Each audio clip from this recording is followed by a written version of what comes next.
महाराष्ट्र में कोरोना का ग्राफ जैसे जैसे नीचे आता जाएगा, सियासत का पारा चढ़ता जाएगा और इस बात के संकेत लगातार मिल रहे हैं।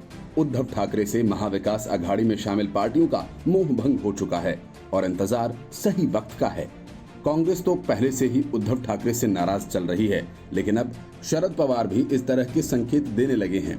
बात सिर्फ चीन के मामले में 2 बार केंद्र सरकार के पक्ष में खड़े होकर कांग्रेस को फटकार लगाने की नहीं है। ये बात है शरद पवार कब तक उद्धव ठाकरे को झेलते रहेंगे। महाराष्ट्र में कहावत है कि शरद पवार की कही गई बात का सिर्फ उतना अर्थ नहीं होता जो दिखाई या सुनाई देता है। यही बात हाल में दिए गए उनके बयानों पर भी लागू होती है। महाराष्ट्र में उनकी पार्टी एनसीपी कांग्रेस और शिवसेना के साथ मिलकर सरकार चला रही है। इसमें उनकी पार्टी नंबर 2 की स्थिति में है। हालांकि सरकार में सभी महत्वपूर्ण मंत्रालय उनकी पार्टी के मंत्रियों के पास ही हैं। उन्हें महत्व भी पूरा मिल रहा है। मुख्यमंत्री उद्धव ठाकरे सरकार चलाने के लिए मार्गदर्शन उन्हीं से लेते रहते हैं, लेकिन ये भी सही है कि महाराष्ट्र में कोरोना की स्थिति अनियंत्रित हो चुकी है।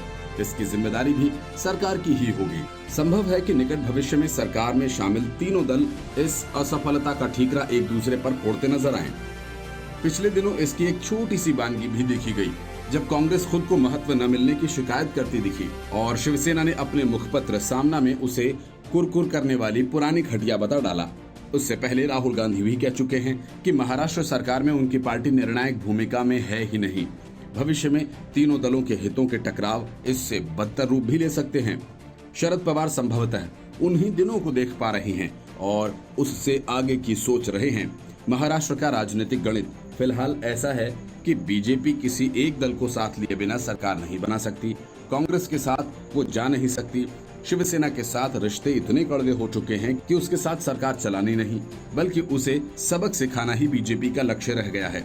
अब बची एनसीपी, जिसे न तो किसी के साथ जाने में परहेज है और न ही किसी को साथ लेने में।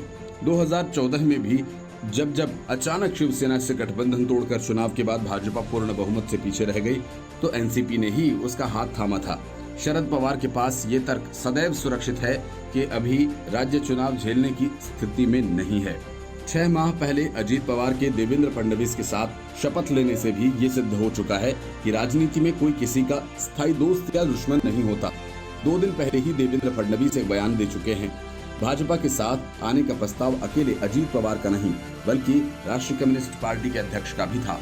राष्ट्रीय कम्युनिस्ट पार्टी को जब नंबर 2 की स्थिति में ही रहना है तो शिवसेना के साथ रहे या भारतीय जनता पार्टी के साथ, फर्क क्या पड़ता है।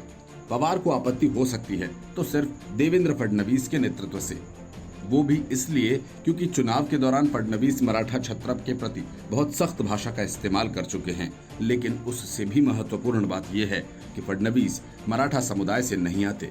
वैसे भी शिवसेना के साथ एनसीपी बहुत लंबे वक्त तक काम नहीं कर सकती। वे क्षेत्रीय सियासत है, दोनों पार्टियों का आधार महाराष्ट्र ही है। ऐसे में दोनों के हित एक दूसरे के आड़े बार बार आएंगे। शरद पवार को राज्य के साथ केंद्र की सियासत में भी अपना दखल रखना है, जो कांग्रेस को ढोते रहने से फिलहाल तो पूरा होता नहीं दिखता।